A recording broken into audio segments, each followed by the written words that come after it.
This model in particular is underdoing it a little bit. I think our western portions will see a little bit more in the way of some rain with some isolated stuff into near areas of the Permian Basin and even pushing possibly a little bit more north of us. But really the main threats are going to be just some gusty winds, and I think isolated flooding is really going to be some of the concern alongside some potential of some small hail. But again, it's not going to be a washout by any means. But I really think heading into Sunday is something that I'm going to be watching depending on where this frontal boundary really wants to try to sink down a little bit. I think that's where the greatest rain chance is going to persist. So right now, this model in particular is actually quite excited for us on Sunday. But again, I don't think it's a washout by any means. So I'm going around 30% heading into Saturday for the Basin, 20 on Sunday, but we're going to stick with 90s and 80s throughout the rest of early next week. All right, Andy, thank you. Well, earlier today, Odessa Police Department hosted a wreath-laying ceremony in honor of a fallen hero. Corporal Abel Marquez died in the line of duty on September 12, 2007, and today OPD has set out a display at the front of the department in memory of him. The display will be taken down at sunset, and the community is welcome to come down and show their respects and visit the memorial during this time. And heads up, if you're driving in Odessa, some lane closures could slow you down next week. Starting Monday, Crosby Ranch Road will be down to one lane in each direction between Fodry and Circle Cross for about a week. P-Bar Ranch Road will also stay closed near Fodry, and the city says detours will be marked, so give yourself some extra time to get around. Well, we are in Week 3 of game time, and for some teams here in the Permian Basin, the third time's a charm, Ethan. Yeah, not only just the Permian Basin, but also San Angelo and Abilene. A lot of action, teams earning their first win of the season, teams proving themselves to be in front of the pack, but we got a lot of highlights coming up in game time. When it comes to high school football, there's no place like West Texas and no coverage like this. Welcome to Game Time West Texas. From Midland and Odessa to Abilene and San Angelo and everything in between. If it happens on the field, you'll see it here. It's Game Time West Texas, sponsored by Midland College.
Let's set it on fire. Let's set it on fire. Game Time West Texas, sponsored by Midland College. Welcome to Week 3 of West Texas Game Time. I'm Ethan Becker, and we asked ourselves here, you know, what's better than 9 games? Well, how about 10? That's right, 10 games of packed highlights for you tonight. And what better way to start than with our game of the week?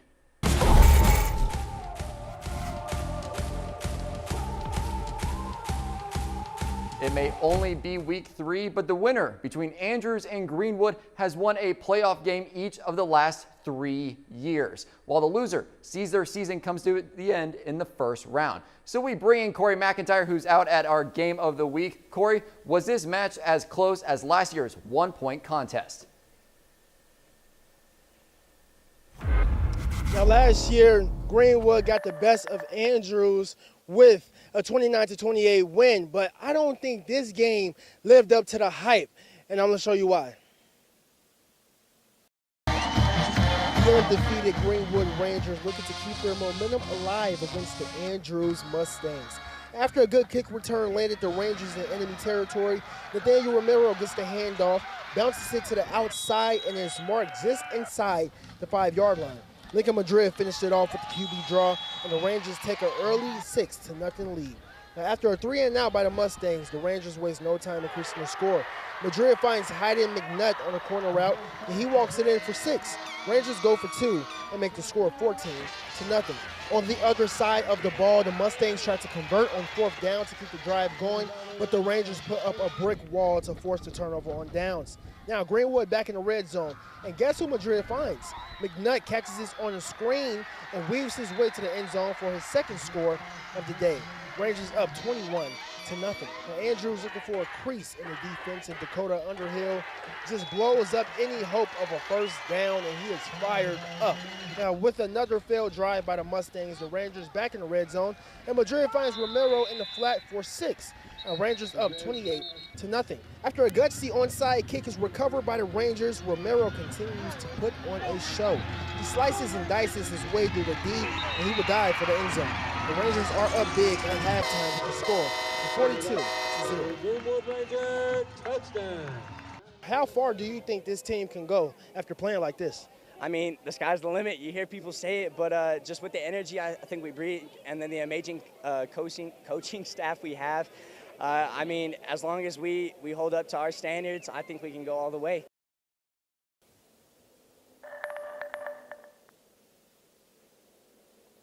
Now, after this huge win, Greenwood improves to 3-0, and they're still undefeated on the season, while the Andrews Mustangs declined to 1-2 on the season. And for the full interview with Dakota Underhill, you can just go to the digital tab on newswest9.com for the full interview. Reporting in Greenwood, I'm Corey McIntyre. Thank you, Corey. Greenwood looks like a team to beat this year, but Midland High is in a position that it doesn't want to be in, as the Bulldogs look to avoid an 0-3 start for the first time since the COVID 2020 season. Midland going for a 3rd straight win against Amarillo High on homecoming night, but all the Sandys need is 10 seconds to score 6. Jet Lopez hits a streaking Austin Sluter, 62 yards for the opening play. Touchdown. Amarillo trying to double its lead, but the senior Bulldogs, Robert Harden and Riley Jones, stop the Sandys in their tracks. That's a turnover on downs. The defense finding its rhythm. Carson Ham, he drops the receiver for a tackle for loss, but you couldn't keep Amarillo down for long. Lopez connects with Sluter again, this time for a 17-yard TD. Midland High kept it close, but falls 31-24. Fort Stockton looking to make it a 5-game winning streak against Pecos, but the Eagles try to shut that down early. Pecos sets up the screen beautifully for Hayden Martinez, and he is gone. 65 yards for the lead, and I love the field resemblance to Central Arkansas's field. Just a switch of the colors right there, but the Panthers, they pounce back immediately. Nicky Sotelo slips through the coverage, and he finds daylight. 95-yard house call, but a missed 2-point conversion keeps the Eagles in front. But we've got an offensive score, a special team score. How about a defensive score? Omar Salgado with the pick and adds 6 to that, my dear friend. But it's Fort Stockton who wins this electric battle 16-14. Very special sight here at Midland Christian. The captains being at the 18-yard line in honor of Dal Watson, a legendary Permian Basin official. Bushland starts out off with a short rushing touchdown, 7-0 Falcons. Midland Christian on the ensuing drive looking promising with a nice run here from Brody Todd. He explodes through the defense and he is into Falcon territory. However, this drive would stall out. A fumble from the Mustangs is recovered by Bushland, and Bushland would take over from there. But that wouldn't be the last time we would see Midland Christian offense as they're exploding. Jackson Franco finds Parker Hale, 62-yard touchdown, puts the icing on the cake as another touchdown grab from Hale following a following a touchdown from Bushland, has some razzle-dazzle. Hale with a 3-yard touchdown. Midland Christian takes this one in overtime, 27-24. A battle of undefeateds between Jim Wall and Jim Ned. Not a lot happened in the first half quarter of Wall and Jim Ned, but the Hawks eventually would find their focus. You see Brady Neal there trying to find a hole, but not coming up with much. Landon York was able to find Kellen Olivan there down the field, and you see Jim Ned QB Cash Quinn there about to salvage a play for some yards, but it is Wall who soars to a 24-0 victory. And we've got our big 3 games from the Permian Basin, Abilene, and San Angelo next on West Texas Game Time. But first, here's scores from tonight's games.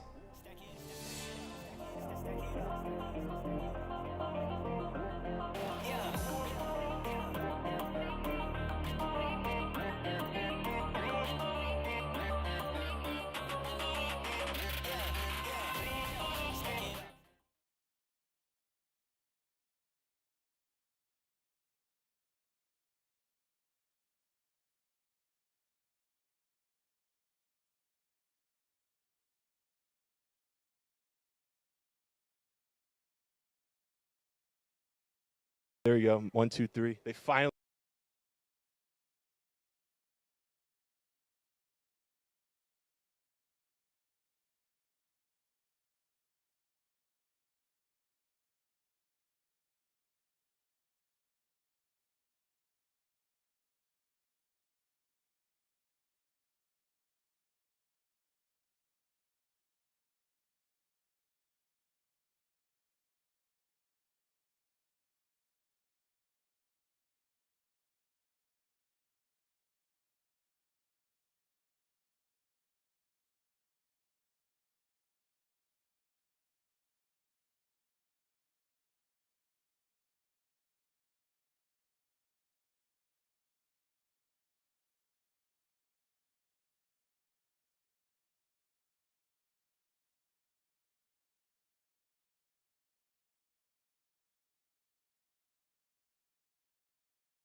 Welcome back. You can't say the Odessa Compass football program is still relatively new, as the Cougars entered their 6th season, but even after 2 weeks, the program is already off to a historic start. Stephen Pepper joins us as he's back at Ratliff Stadium, but hoping for a closer homecoming result this week. Stephen? Well, Ethan, is it real or is it fake? That being Odessa Compass's historic start to the season. The young program has never started 3-0, let alone 2-0 before, and coming into Ratliff tonight to sort of diamond test their record, if I may say, is a very good Reagan County squad. And if you remember, they sort of dismantled the Cougars in last season's Week 3. So let's take a look at those first half highlights. Odessa Compass looking to start 3-0 for the first time in the program's young history, but Reagan County looking to bounce back from a blowout loss in their home opener. First drive of the game for the Cougars, they hand it off to the senior running back, Valois Tercero, and I'm no Kyle Brandt, but that is one big angry run if I've ever seen one, bouncing off multiple defenders for the opening touchdown. PAT would be no good for the Cougars, and here come the Owls nearing the red zone. Swing pass to receiver John Hodge looking to respond, and he coughs up the football into the hands of the Cougars. And in a blink of an eye, first play after the fumble, man, it was so fast, even our cameraman missed it. Cougars receiver Braxton Morris takes a pass around 80 yards to the house. Cougars would add another touchdown to make it 20-0, and the avalanche continues. Remember when I said pregame, watch out for this guy, Rian Ferris. He's got the speed. Now he stays on his feet, not once, but twice, and takes an 82-yard end around to the crib. Now, can the Owls just put something on the scoreboard before the half's over? Quarterback Marcus Vargas on 3rd and long finds his man Omri Johnson, but it slips through his hands like butter. The Owls would go into the locker room down 27-0 to the Cougars.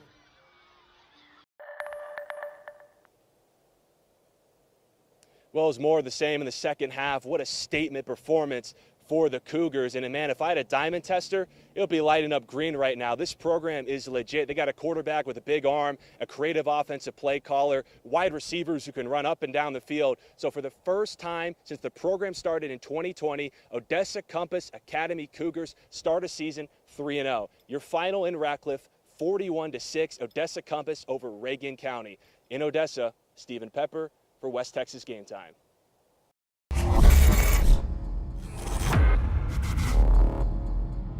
Ready for kickoff as the Abilene High Eagles are taking on the Odessa Permian Panthers. The Eagles came out hot on their opening drive. Quarterback number 1, Braden Henry, connects with number 10, John Rangel, to put up the first points of the game. Later, number 19, Miguel Oboso, makes a full layout catch to complete the play. Then a momentum shift. The Panthers fumble and the Eagles recover, keeping the energy on their side, but not for long. Panthers quarterback number 10, Braden Garcia, drops back and lets it fly. A 45-yard bomb to number 3, Aaron Navarrete, setting up this 5-yard touchdown run from number 18, Gavin Black, to tie things up at 7. Later, it's 4th and 1 for the Eagles, but they cough it up. That leads to a 4-yard touchdown run by number 25, Jacob Garcia. The Eagles try to flip the momentum again, but the punt snap goes over the kicker's head, and Permian takes over. Next play, Jacob Garcia to number 5, Cameron Mattingly, for the touchdown, and just like that, we head into halftime with the Panthers leading 21-7. Great game there between Abilene and Permian. But thank you, Jeremy. Staying within the Concho Valley, there's been no closer rivalry than San Angelo Central and Abilene Cooper, as 6 of the last 7 meetings were decided by 1 score. San Angelo Central still looking, though, for win number 1 this year, but Cooper strikes first. Jaden Carrillo's running the ball and forcing his way into the end zone. Extra point is good, as that makes it 7-0 Cooper. The Bobcats, they respond. Micah Smith, he flings that pass out to Gabriel Garcia, striding across the field and into the end zone. The Bobcats would also tie it up with their extra point, 7-7. And with 18 seconds left in the first quarter, Cooper would hand the ball and keep it with Carrillo, and it's Markel Sims would release the ball a little too early. That is a fumble recovered by the Bobcats, and San Angelo Central earns their first victory of the season, 40-34. And we've got more action after the break from Class 2 and 3. But let's first take a look at some more scores from around the area.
Thank you for sticking with us. Quick score update from Permian and Abilene, as it was the Panthers who knocked off the Eagles 38-21. But Ira Ann is hoping to bounce back after a close home loss in Week 2. But the Braves welcome a 2-0 Crane team that is soaring into Week 3.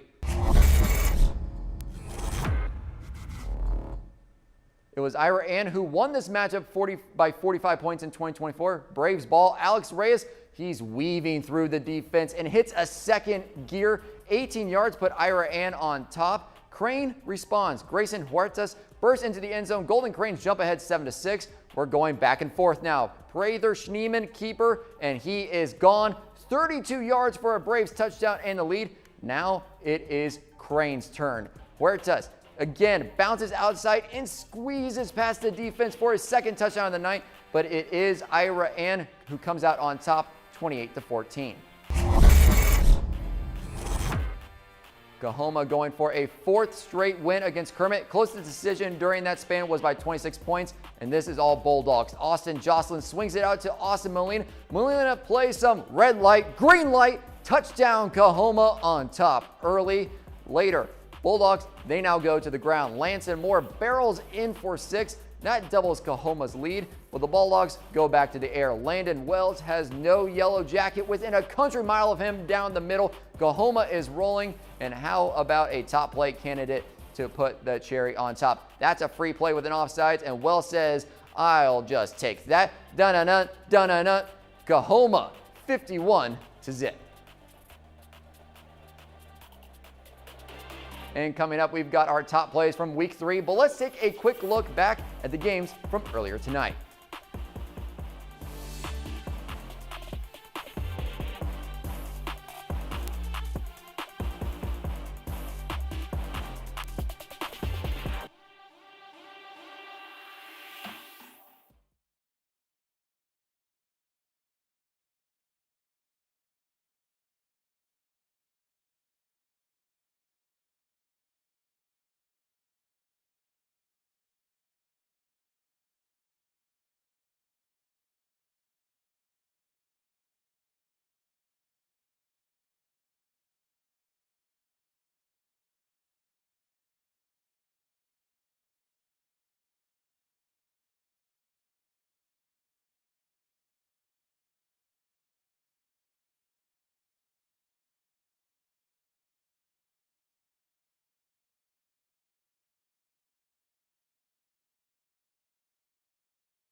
The first 2 weeks of the season provided a lot of great top plays, but let's see if week 3 can bring the action as well with these new top plays. Let's look at play number 1. We go to Kahoma. I said dun-a-nut for a reason. That is a moss right there from Landon Wells and Kahoma, and that is a top play candidate. Let's look at play number 2. Who doesn't love a kickoff return? Special teams. I thought he was going to get tackled right there, but he takes off all the way down the field, 95 yards. That is special. Nicky Sotelo, Fort Stockton, touchdown, play number 2. Now let's look at play number 3. And same game right here. This was an electric game, possibly game of the year, I would say, early on candidate. But that is Omar Salgado taking it all the way for a pick 6. And that is our top plays. But these great plays came from great athletes. But if you think there is one player that you think deserves to be our player of the week, let us know at News West 9 as Corey McIntyre will reveal our player of the week on Thursday. Now that concludes week 3 of West Texas Game Time. We are officially past the halfway point for non-district action as these teams continue to build and grow throughout the season. I'm Ethan Becker, and I hope to see you next week. Enjoy your weekend.